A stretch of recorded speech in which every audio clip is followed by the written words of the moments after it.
Flight ಇದೆ sir ಯುಎಸ್ಗೆ please. ಹಾಗಾದ್ರೆ ticket ತೋರಿಸು. ಸರ್ ಟಿಕೆಟ್ ಒಳಗಡೆ ನನ್ನ ಮ್ಯಾನೇಜರ್ ಹತ್ರ ಇದೆ ಸರ್, ಪ್ಲೀಸ್ ಸರ್. ಏಯ್ ಹೋಗೋ ಬೇಕೂಫ, ಇದು ಏರ್ಪೋರ್ಟ್, ಬಸ್ ಸ್ಟ್ಯಾಂಡ್ ಅಲ್ಲ.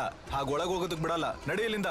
ಸರ್ ನಾನು ಕೈ ಮುಗಿದು ಕೇಳ್ಕೊತಾ ಇದ್ದೀನಿ ಸರ್, ನನ್ನ ಫ್ಲೈಟ್ ಇದೆ ಸರ್, ಅರ್ಧ ಗಂಟೆಯಲ್ಲಿ ಟಿಕೆಟ್ ಒಳಗಡೆ ಇದೆ ಸರ್, ಪ್ಲೀಸ್. ಲೇ ಭಿಖಾರಿ, ನಿನ್ನ ಬಟ್ಟೆ ನೋಡಿದ್ರೆ ಗಲೀಜಾಗಿದೆ, ನಿನ್ ಚಪ್ಲಿಲಿ ತೂತ್ ಬಿದ್ದಿದೆ, ಆದ್ರೂ ಏನ್ ಹೇಳ್ದೆ ನೀನು?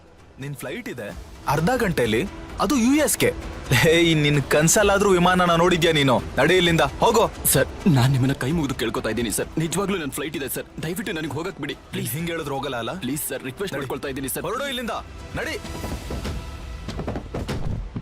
ನಾನ್ ಹೊಡೆದ್ರೆ ಸತ್ತೋಗ್ಬಿಡ್ತೀಯ, ಅರ್ಥ ಆಯ್ತಾ?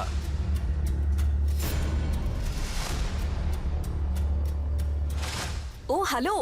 ಆಗ ನಗರದ ಶ್ರೀಮಂತ ಫ್ಯಾಮಿಲಿಯೊಳಾದ ವಿರಾಜ್ನ ಹೆಂಡತಿ ಸುರಭಿ ತನ್ನ ಗಂಡ ವಿರಾಜ್ ಸಿಐಎಸ್ಎಫ್ ಸೆಕ್ಯೂರಿಟಿ ಜೊತೆ ಗಲಾಟೆ ಮಾಡ್ಕೊಳ್ತಾ ಇದ್ದದನ್ನ ನೋಡಿದ್ಲು. ವಿರಾಜ್ ಮತ್ತೆ ಸುರಭಿ ಸರ್ ಇನ್ನು ಅರ್ಧ ಗಂಟೆಯಲ್ಲಿ ನನ್ನ ಫ್ಲೈಟ್ ಇದೆ